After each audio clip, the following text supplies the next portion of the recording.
Welcome to This Explainer. Today, we're totally dismantling a famous forensic myth and uncovering exactly how the most careful perpetrators out there are eventually caught by their own minds. I mean, think about the most infamous cold cases in history for a second. What if the biggest clues left behind weren't fingerprints or DNA or a muddy footprint, but something entirely psychological? We are going to dive deep into the hidden signatures that criminals leave right in plain sight, completely unaware that they are literally handing investigators the keys to their own capture. So let's just jump right in and confront this whole concept of the perfect crime, or more accurately, the absolute delusion of a clean getaway. Does the perfect crime actually exist? It's a question that has fueled countless mystery novels and driven real-world investigators up the wall for decades. Serial killers and cold case perpetrators often firmly believe they've pulled it off, right?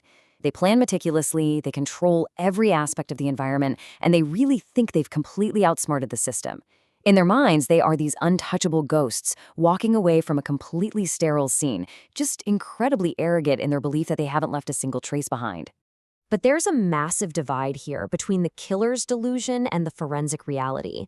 You have the killer's illusion, this absolute ironclad belief that they are leaving zero physical evidence behind. Sure, they might wear gloves, they might bleach the floors, they might toss the weapon in a river.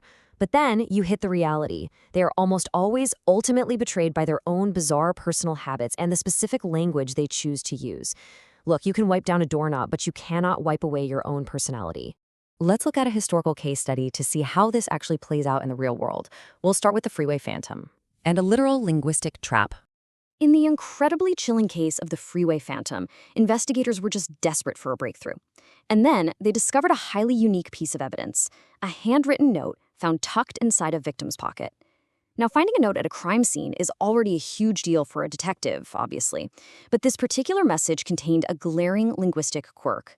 The killer had left behind a piece of their vocabulary that they didn't even realize was a massive flashing red flag. The specific word the killer chose to use in that note was tantamount. Seriously, tantamount. It's this exceptionally rare, highly formal adjective meaning equivalent in seriousness to, or virtually the same as. Let's be real, most of us do not use a word like that in our everyday casual conversations, let alone in a hastily written note left at a gruesome crime scene. By consciously choosing to write down this incredibly specific, formal word, the perpetrator unknowingly turned a simple vocabulary choice into a glowing, neon sign pointing right back at them. And that one single word became the linchpin of the entire investigation.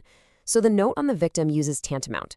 Later on, detectives are executing a search warrant at the home of their prime suspect, Robert Elwood Assens. Guess what they find?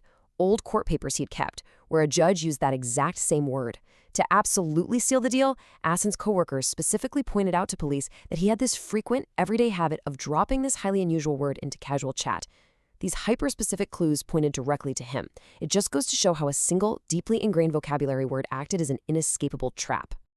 Okay, shifting gears from the cerebral to the visual, let's head over to San Francisco to examine the doodler and the artistic habits of a killer. This historical cold case centers around an unidentified serial killer who earned the super eerie moniker, the Doodler. Now, this nickname wasn't based on his weapon of choice or how he committed his crimes. It was based entirely on a highly specific artistic habit he casually displayed right before committing horrific violence. This was a killer hiding behind a completely mundane, creative act. He was just blending into the nightlife, appearing totally harmless, all while silently sizing up his victims. His MO was alarmingly consistent and methodical. Step 1, he'd sit quietly at tables in gay bars, just observing the atmosphere. Step 2, he would casually sketch portraits of men on napkins, and he'd actually use these drawings as icebreakers to strike up conversations with them.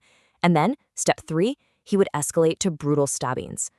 The most terrifying part of this is the stark juxtaposition.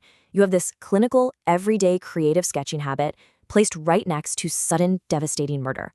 He left a behavioral signature behind just as surely as if he had left a bloody fingerprint. So what does this all mean when we put it together? Let's reframe exactly what we're looking at when we examine a crime scene, focusing on the unconscious trap. When you really synthesize all this, a fascinating contrast emerges. On one hand, you've got conscious evasion. This is the perpetrator putting all their mental energy into wiping away standard physical evidence, scribbing away hairs and fingerprints. But on the flip side, you have unconscious murkers. Despite all their careful planning and extreme paranoia, They're still leaving behind linguistic quirks, like rare vocabulary words, or artistic habits like sketching on a bar napkin. While they are so laser-focused on conscious evasion, it's their deeply etched, unconscious psychological markers that actually betray them to the authorities. Which brings us to the core takeaway for today. Perfect crimes are reframed as unconscious psychological markers, etched so deeply into the crime scene that they act as a delayed reaction trap. The perfect crime? It's an absolute myth. Why? Because a killer's own ingrained habits, whether it's the formal words they prefer or the little doodles they idly draw, are completely impossible to erase. They set a psychological trap for themselves without even realizing they're doing it. And that brings us to the end of our explainer. But I want to leave you with one final, kind of provocative thought. What unconscious signatures do you leave behind every single day? I mean, if even the most meticulous, hyper-aware killers out there cannot hide their ingrained habits from the world, what hidden signatures are you unconsciously leaving behind everywhere you go? Thank you so much for exploring these wild psychological markers with me. And hey, maybe pay a little more attention to the patterns in your own life today.